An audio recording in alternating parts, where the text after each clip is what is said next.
to be subjected to my ramblings. Morning. Well, most of you all know me. I'm Jason. Not that Jason, this Jason. I have been attending First United for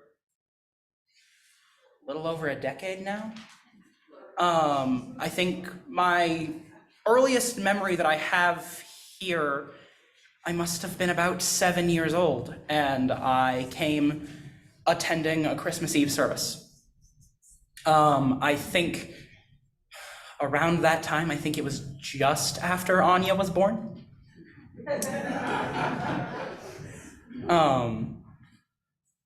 Since then, I have been in attendance here in part because of both of my grandparents, but mostly because this place, all of you feel like my family.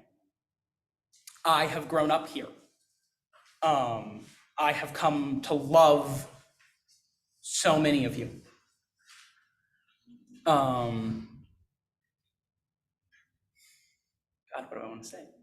I have watched a lot of your children grow up. I've grown up with them. I think largely part of the reason why I'm stick around here is because I felt like I've always been allowed to ask questions. I always have felt like it was okay if those questions didn't necessarily go immediately answered.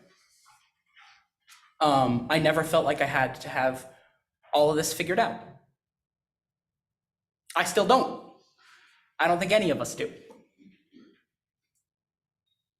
But here I feel like that's okay. I should have prepared more.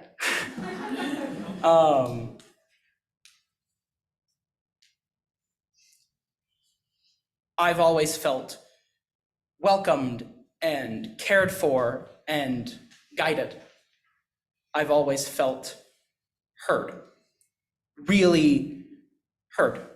I think my input has always been valued, at times probably more than it should have been. Very.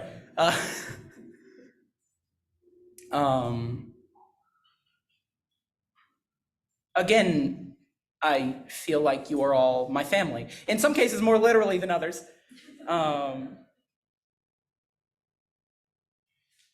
This place has just felt profoundly like home.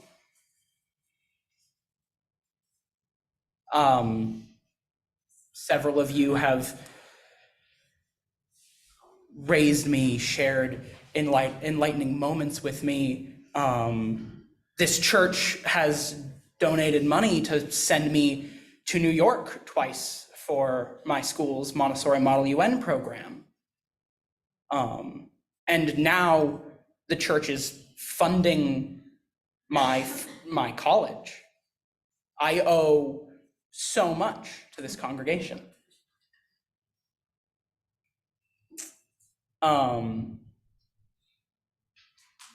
I had more to say, and now it's completely left me. Oh boy.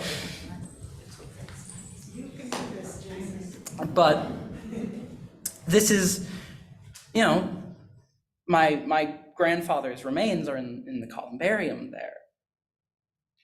This place is deeply important to me. Someday, maybe soon, hopefully, this is the place I hope to marry my partner. It feels like home. It feels like where I belong. I don't know if I have more to say than that. You made me cry. I've always felt accepted. I have felt no shame in talking very openly about my friends who are the vast majority of who are openly LGBTQ. I've always felt welcomed in sharing that. I've never gotten the slightest inkling that that was viewed as cynical or bad. If anything, I've viewed that as something that can be celebrated here. And that is a huge part of my continued attendance of this congregation. Before this, when I was much younger, I went to a church with my mother semi-regularly, and they are a larger congregation. And I enjoyed it there, probably in part because I was like 6 and didn't know any better. But here I know everyone. I feel like I really know you all. And that's part of the beauty of this smaller group. So I guess thank you all for sharing the greater part of my life with me. Thank you for raising me. Thank you for caring for me and loving me. Thank you for guiding me spiritually, academically, very literally in other instances. That's kind of it.